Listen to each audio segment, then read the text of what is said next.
Okay. All righty. Good evening. I'm glad everyone was able to get on. All right. So today or this evening, we are going to be focusing on our case study number one, aligned with evidence one AAPSL. And our case study was titled "The Principal as the Instructional Leader." Our norms for this evening are: be respectful of your peers, speak in the order on the slide presented. To maintain our time, we're going to have the first two speakers will read their paragraphs with the remaining adding comments. And then the Zoom leader, that would be me, I will post our consensus for each question on the slides so we can use that for our notes when we have to write our reflection. Any question about the norms?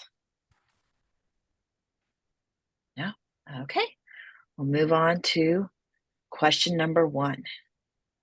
What do you think of the way James handled this particular situation, considering his limited background? All right, I'm up first. Yes. Right? Okay. Yeah. I'm glad I got a paragraph to read this time, so I won't ramble and talk too much. All right. Question number one. I like the way James was upfront and transparent with his staff. He is definitely making use of the communication, change management, and dialogue inquiry competencies. He is not only addressing the major issue of poor reading test scores, but he is also asking for input and help. This connects to our article by Smead and others on micropolitics. James is employing power with in this situation. He understands that he's not very well versed in the area of reading curriculum. So this is not the time for him to flex his power over and make decisions on his own. The text states that there can be a hyper focus on a leader who is revered by his followers, which in James's case is true because of the authoritative nature he has with the students and his reputation that he has within the school community. Whether James is aware of micropolitics or not,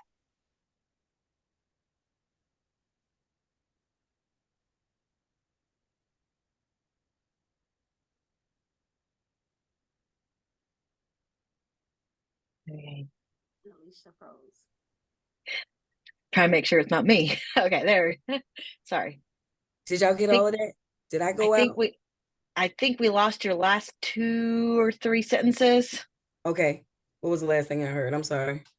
I'm literally like, I got two computer About screens up. politics. Yes. So I was just saying how it connects to the micropolitics article that we had. And so instead of him using power over because, you know, he's already kind of established that authoritative relationship with the students and the community, and they all revere him and see him as that authoritative figure. It was good to see that even whether he may have not known of the term micropolitics, he instead employed power with, where he's asking for that help. He's looking for that relational or mutual power to get the consensus of the group and to reach out to others that can help him because he is, you know, weak in that area of ELA curriculum. Okay. Right. Letitia? Okay, just to piggyback, I agree with everything Alicia said, and I pretty much said the same thing. He handled the situation well, and I think because he had such a good rapport with the students and the staff already, it was a lot easier for the staff to be receptive of him, and they were willing to help him because he already had that relationship with them. Okay. And I also, just to add, I also like that he asked them how should he handle situations when he needed to come to them whenever he needed to reprimand them or whatever, what their consequences should be. You have any additional thoughts, Jeffrey? Yeah, I like the way that he handled having a shared vision of the school because he got feedback from the central office about the need to improve the reading instructional practices.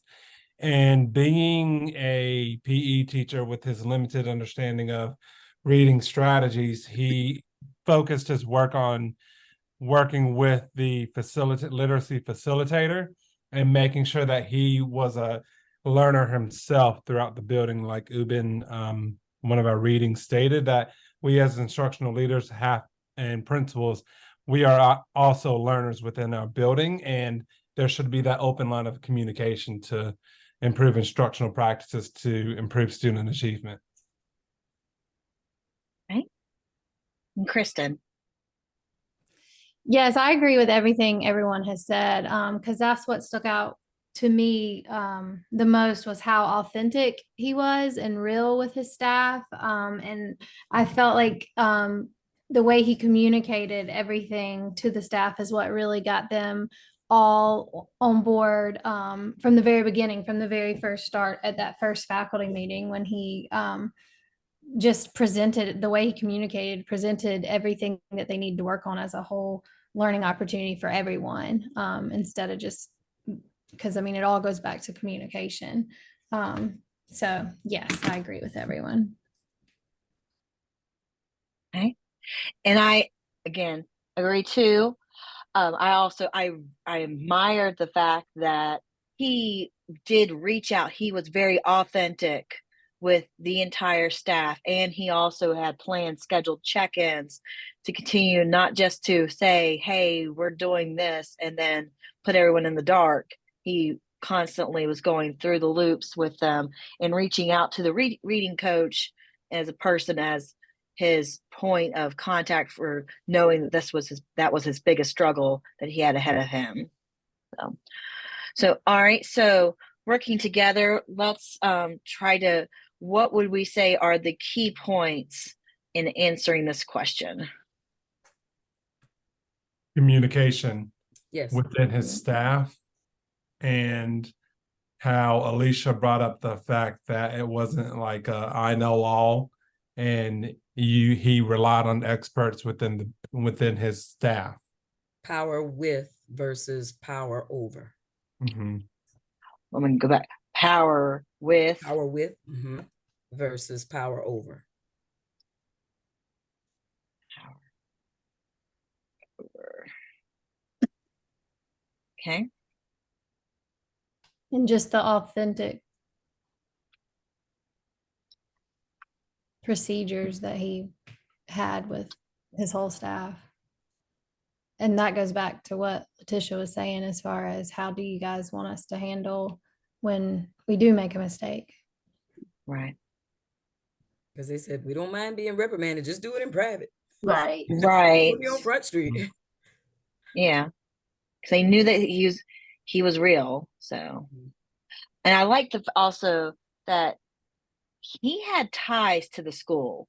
He wasn't there to come in and save the school. He had been there. So I feel like I think he handled it as someone that was fully invested in the school's past and present. What do you guys think about that? When I was in Atlanta, that was like a big no-no. Okay, once you moved up the ranks and became an administrator, they immediately moved you to another school. And our understanding as teachers was, oh, because those are your friends, and you've already been with them and they won't respect you. So I don't think that's always the case, but you definitely have to know when to find that balance in the power. And that power, that article just really spoke to me, because it's about that relationship and knowing, okay, this is what I have to do, and we have a goal, we have a mission here, and this is what needs to be done. I know we're friends. I know we may know each other on another level, but right now this is business, and this is what needs to be taken care of. So I just always, because there were plenty of colleagues over time I knew, what wonderful educators, and then they moved up and became great coaches. And once they got a school or became an administrator, it was like, bye, see you no more, I can't stay. Yeah. I know that with our current AP, who was a teacher at our school, last year was challenging for her because of what that exact situation. And I mean, I think it's harder to lead where you taught just because of the relationships that you have already. And people just, it's harder to see you in a different position when you're leading a school that you taught at. So. Yeah. All right, let's move on to question number 2. What more could have been done to help the reading scores in the school? Letitia. Okay, so although James asked the teachers for support and consulted with the coach for help, he could have started by analyzing the current scores and identifying the areas of improvement. We know reading, but what specific areas? Again, James met with teachers and observed in their classrooms to see how he could assist and agreed to attend conferences with the coach, but it would have been helpful to engage parents in the community. He could have organized parent and community initiatives. Lastly, James should have met with the staff, teachers, and parents to develop a clear vision of the school's reading goals. According again to Ubin, our book that we had to read for this semester, the process of developing a shared vision is critical to the success of any action plan. All stakeholders participating is extremely important. You, Amiga? Yes. So I would say that the reading skill instruction is essential when working with children to improve their fluency and reading skills. James supported his teachers with asking their input and also working with the reading specialist to gain insight on best practices. Furthermore, he could ask the central office specialist to come and spend time at the school to also support teachers and support his understanding of reading.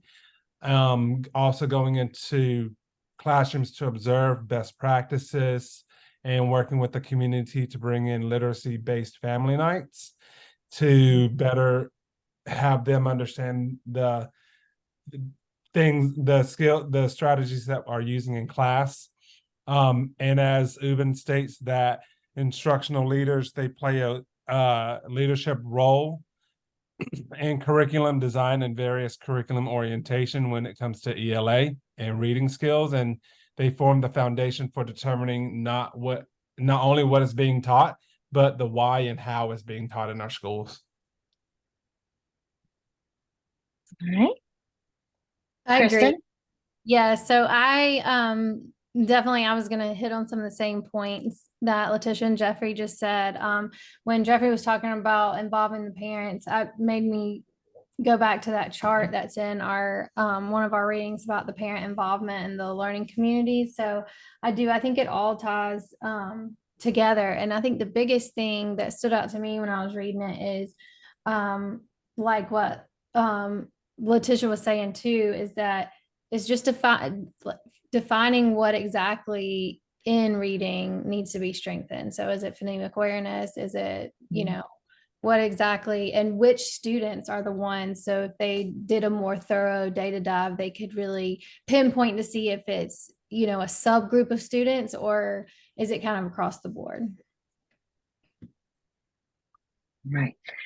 And going on that, one thing that stood out to me that I would like to have known about is how the plan of action for reading intervention, if they had an overall low average, I would think the first immediate thing would be intervention, not only for the school as a whole, but for how intervention was going to take place in the classroom, and how every person, like especially with we have Read to Succeed in South Carolina, like every teacher is a stakeholder. So how is every person a stakeholder in this school to increase the reading scores?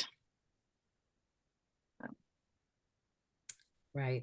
Okay, I'm trying to look through my paragraph to see things that hadn't been mentioned yet. Definitely what Kristen said about that deeper data dive. I mentioned that again, it said low scores, but the scenario didn't give us specifics like low where. No word of the different, are there different demographics that are really skewing and affecting this data? and looking into, what could be done. Is it, because we know a lot of times it's our special needs students, it's our ELLs that are going to, cause the data to tilt in a particular way, trying to say it nicely. Let's see, no shade to the coach, but I felt like she was still just kind of trying to run it her way in the scenario. Here. Let's go, and I don't want to say too much because it's connecting to question 3, but James definitely also needed to, take the superintendent up on her offer and also reach out to the district reading representative, which I can't remember what the name of it was. So just to make sure that the school and what they're doing still ties in and is following the overall mission that the district has in place. Okay, so I went ahead and just typed in that seems like we're all on the same consensus of a more intense data dive is needed. What else do we all agree on that would be the key points to make? I jotted down that intervention, the reading intervention, the plan of action.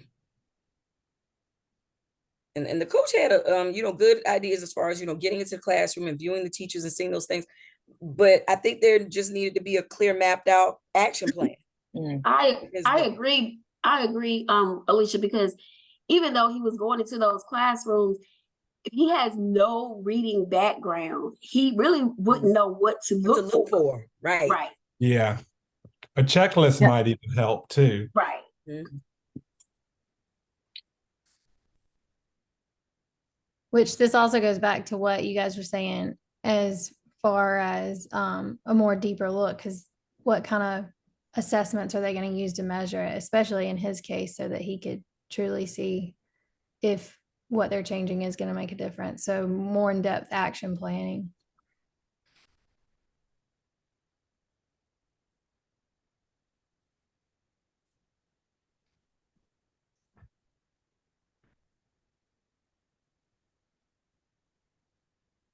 Does that make sense? Or should I word that differently? Deeper look at the assessments used to measure students' reading ability. Okay. All right.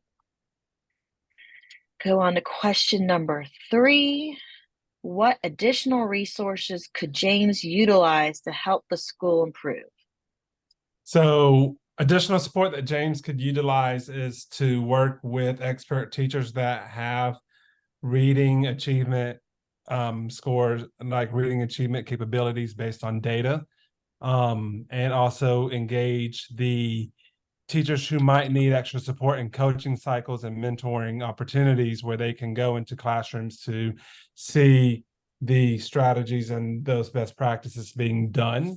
He could also create a team of instructional leaders in the building to develop that plan of action through a professional learning community to support the vision and mission of the school and to improve reading achievement, while also incorporating the instructional leaders at the central office and researching online platforms that could close the achievement gaps for those students based on a differentiated approach.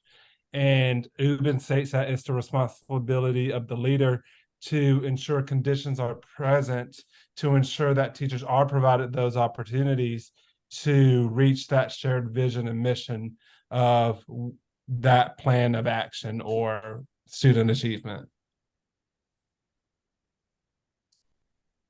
And that's Kristen.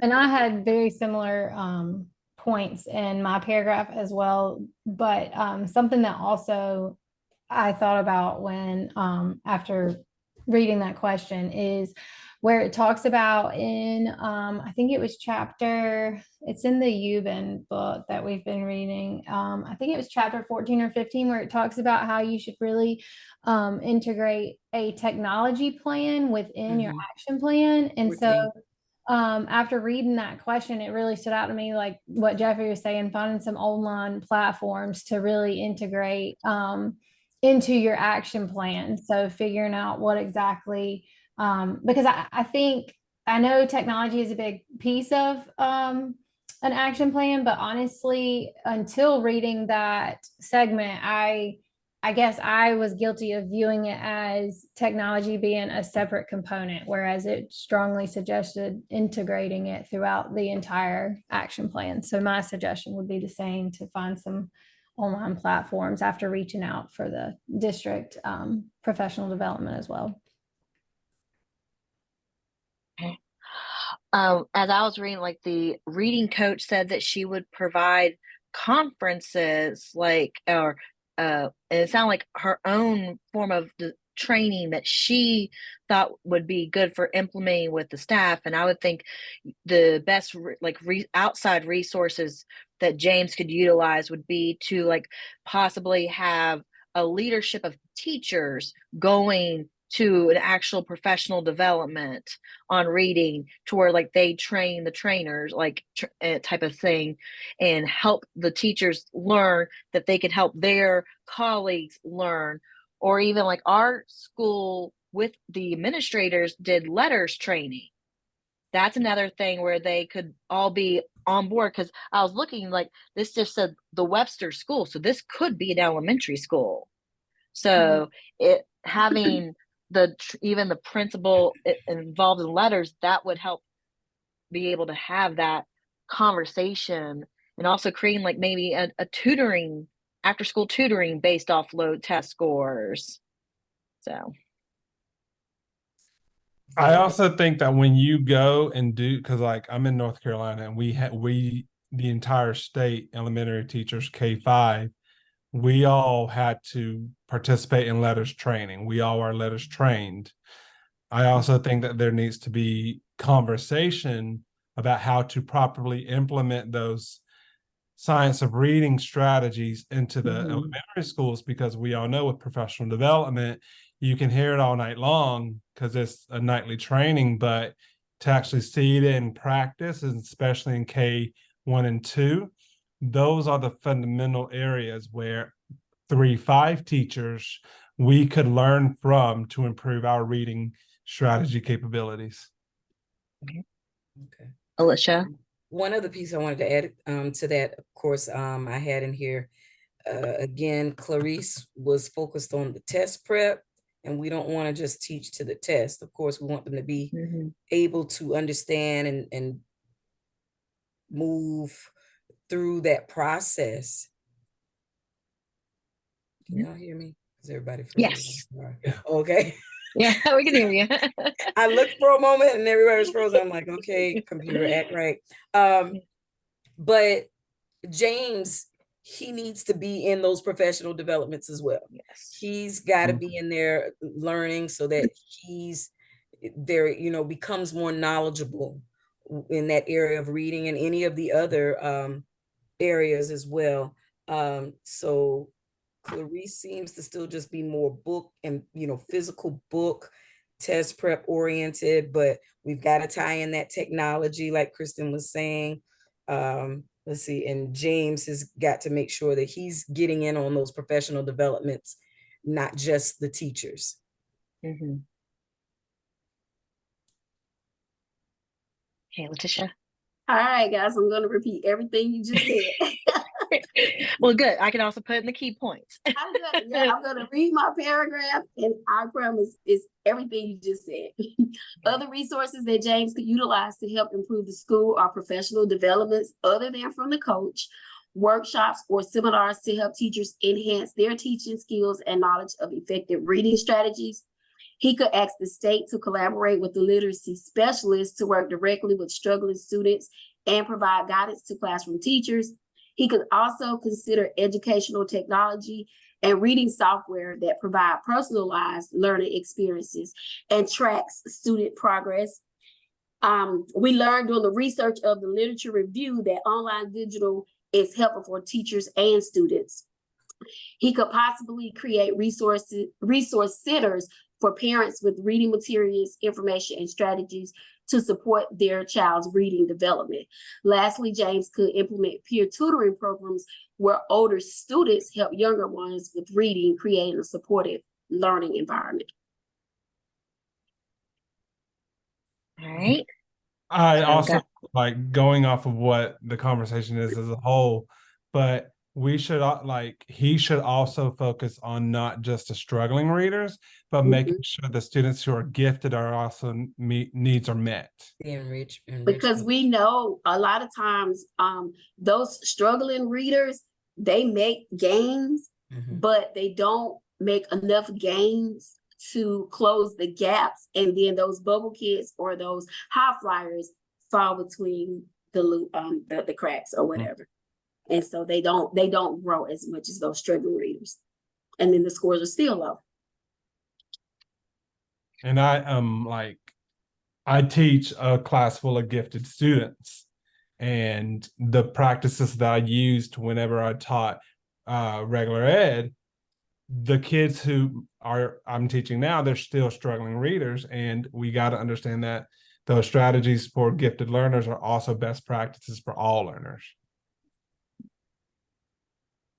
And I think was one other thing I mentioned, just other resources. Again, James has this relationship with the community. He can get out there and see what other people, organizations, business partners that can come in and help with tutoring, or, giving that extra time to those students, whether it be, remediation or enrichment. Again, he can really play on the fact that he's already got those deep roots with that relationship within the school community and pull. I know I put it in there somewhere. It may have been my other paragraph, but just, building on the student and the teacher's self-efficacy, where, okay, you already, because something's going on, it's gold in his class. The children are like angels when they were with him. So build on that. Did I spell efficacy right? Efficacy. Yeah. Yes. Okay. All right. I'm a math person. All right. Okay. Are we good with any other key points we need to add? We're good? Okay. All right. Question number 4. What could he be sacrificing, if anything, by placing an extraordinary emphasis only on the reading program? Kristen. Yes. So I think we would all agree that as a teacher, and then especially stepping into an administrative role, you really have to focus on the school as a whole, just like we focus on a student as a whole. Because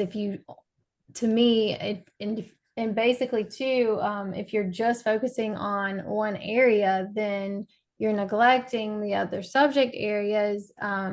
And also, like DeFore was saying in the reading, that the quality of work in professional learning communities depends to a degree on the quality of collaboration that's within the school climate. So I wrote down that quote because it stuck out to me the most, because he has the collaboration right now based on the rapport that he has established. Well, he already had a good rapport established, but now that he stepped into this role, and you can already tell the feedback that he's getting, he has the collaboration. So now it's just getting them to work together for a common goal to improve reading.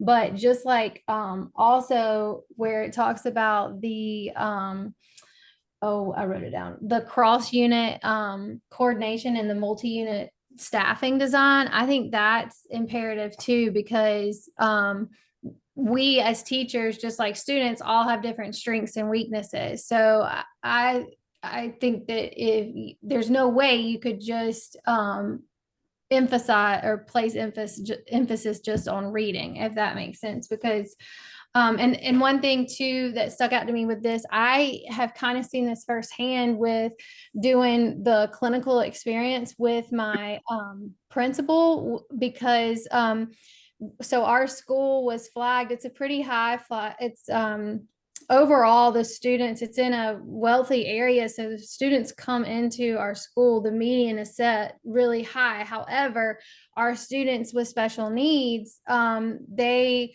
really drastically, there's a huge difference, just because where the teachers, where the average student is coming in. But then if you have a student who has a true disability, that gap is really big. And so this year, our district wanted to try something with our school. So it's a pilot for inclusion with the majority of special education students. And it was, and while I've gotten, because I'm a self-contained teacher, so I don't really get to see the more the students who are in the least restrictive environments as much.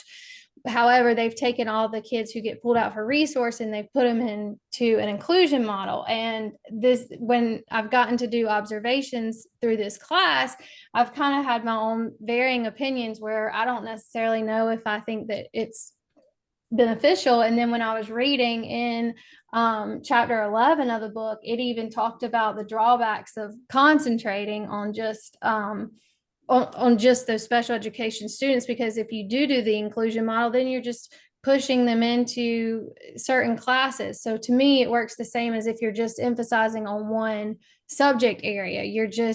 You're not really focusing on building the school as a whole, if that makes sense. Mhm. Yep. All right, we're down to 8 minutes, so I'm just going to look over the highlights of my paragraph. I was kind of also focusing on the fact that emphasizing on just reading does sacrifice the other subjects. Also, it could make teachers kind of burn out when they're super focused on one subject and then they're slacking on the instruction that they apply for math and social studies and science. We had it at our school, and where Letitia works too, like we saw for the first time math scores drop and are lowest now because we have so much great practice with letters being implemented. Teachers are really on board. They're working really hard on reading, but then we have the first time ever math is lower. So now I have my job as a math coach trying to work on building it back up, but where there's still such great excitement for reading and I love it, but we do have that where we spent so much money and time and effort and excitement on one subject, our kids aren't doing so hot with the others. Okay, and I guess a new thing that, or what stood out to me, what could he be sacrificing? Of course, as you know, as he looks at the data, he also needs to see, you know, if there are other pressing needs.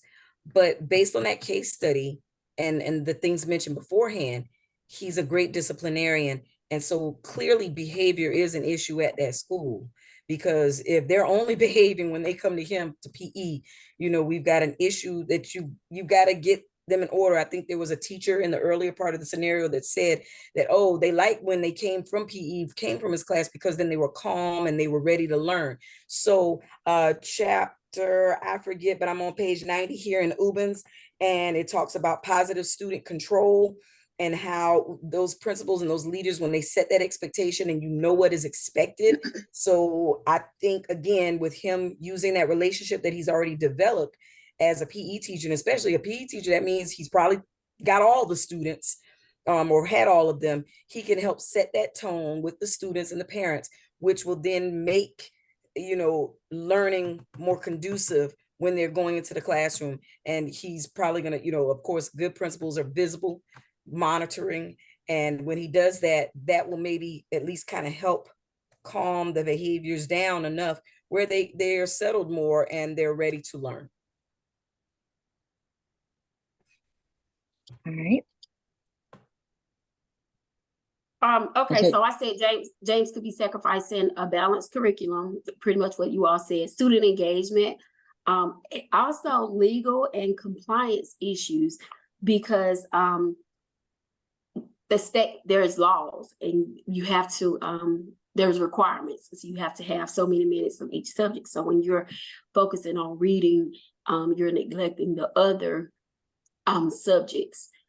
Also, focusing on a single subject might neglect the diverse needs of students and overlook the importance of providing equitable educational opportunities across all subjects.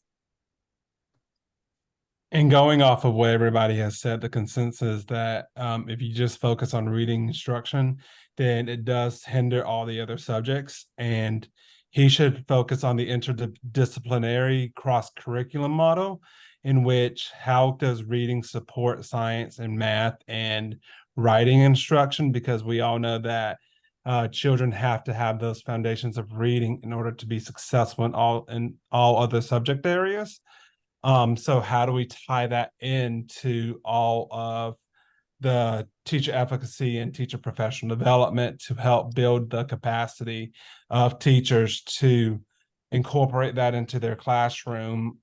Going off of the classroom management piece, there also needs to be a equal and focus on that, because if a teacher has trouble managing or setting the tone of their classroom, then there needs to be support so that instruction can happen. Because ultimately students are responsive to their classroom teachers, and principals is only one or two individuals, and they can't always be in multiple places at once. So yep. Just about to say, yeah, school-wide behavior plan and some type of incentives. You know, I think they did a good job of kind of keeping incognito what type of school this is. I mean, I get the elementary feel, but this also plays in the backyard of what my action plan and everything was about with the middle schoolers and them struggling with the reading. So it could very well have been middle school, could have been high school. So, good job to the to being vague. Whoever authored this. I will say elementary is, I mean, I'm not sure what grade level you got, what levels y'all are, but in elementary it's tough balancing 5 subjects. All of those subjects. Yeah. And you're right. That's what happens. I remember at one of my former schools, the writing test was the big thing for 5th grade. So the 3rd and the 4th grade teachers, they just did very little with it. And that happens at our school.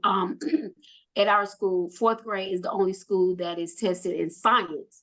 So K through 3rd kind of neglects science because they're focusing on that reading. And then, and that happened this last school year, our science scores were really, really low because 4th grade was pretty much the first year that they had science. So they didn't know much about science. They didn't know the vocabulary. So the scores were really, really low because K through 3 focused on reading. All righty. Well, we are down to 1 minute and 30 seconds. So is there any last comments, questions, concerns? All right, you should be able to get to this this PowerPoint and the Google Slides. I think we all have access to it now. So, but if you have trouble getting back to it, just email me and let me know. All right, I'll see y'all next Tuesday. All right, good chat, All everybody. right, thank you, Amy. Bye. All right, bye, Thank you. guys. Bye.